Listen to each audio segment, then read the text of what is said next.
And we're going to get it taken care of. Any questions? How will you respond to ask Congress for additional aid for North Carolina and California? It will be direct. In other words, the aid will go through us. So rather than going through FEMA, it will go through us. And I think maybe this is a good place to start. Because, and in all fairness to the governor, and in all fairness to everybody else, FEMA was not on the ball. And we're going to turn it all around. Yes. A lot of Americans think that this is symbolic of what your campaign was all about. America first, putting your priorities to Americans, even going to California where their policies might have been one of the biggest reasons why they've had these problems. But you're putting the American people first. Your thoughts on that? We are. Thank you. I like that question. Boy, I want more questions like that. That's even a statement. Thank you very much. He's a good man, that guy.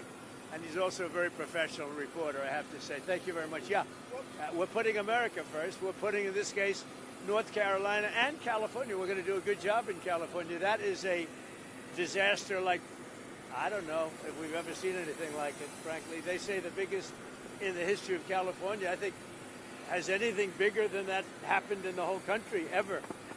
It looks like, I don't want to say what it looks like, but you know what I'm going to say. It looks like something hit it. And we won't talk about what hit it, but it is a bad, bad situation.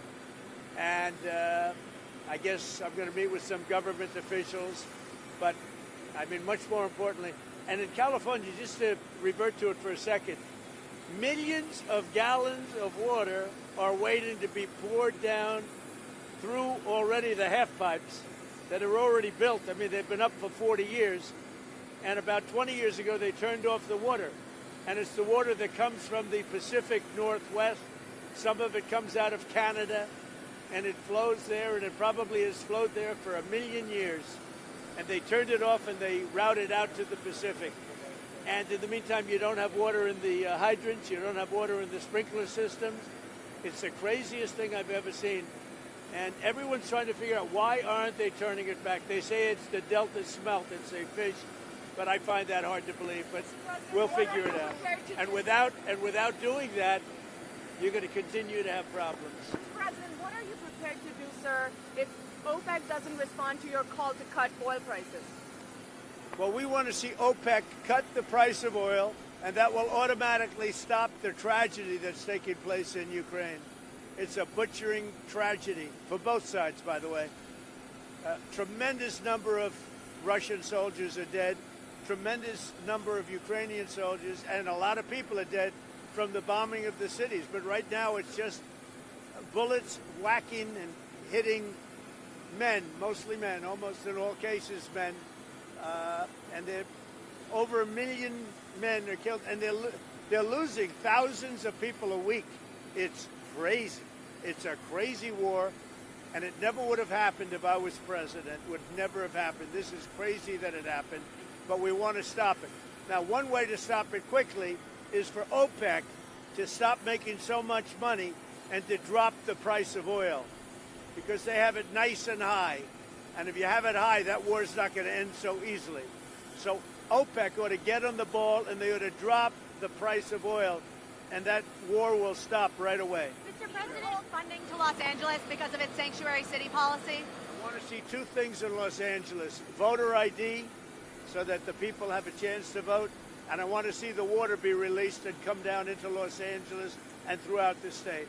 Those are the two things. After that, I will be the greatest president that California has ever seen. I want the water to come down and come down to Los Angeles, and also go out to all the farmland that's barren and dry. You know, they have land that they say is the equivalent of the land in Iowa, which is about as good as there is anywhere on earth. The problem is it's artificial, because they artificially stop the water from going onto the land. So I want two things. I want voter ID for the people of California, and they all want it. Right now you don't have voter ID. People want to have voter identification. You want to have proof of citizenship. Ideally, you have one-day voting, but I just want voter ID as a start, and I want the water to be released, and they're going to get a lot of help from the U.S. Thank you very much. I'll see you in a little while. We'll see you at the site. We'll see you at the site. Tell us more about the deportation flights. Where are they going from? Where are they going to? Deportation's going very well. We're getting the bad, hard criminals out. These are murderers. These are people that have been as bad as you get, as bad as anybody you've seen. We're taking them out first. Thank you. Thank you. Thank you, Fred. Move to the grass. To the grass.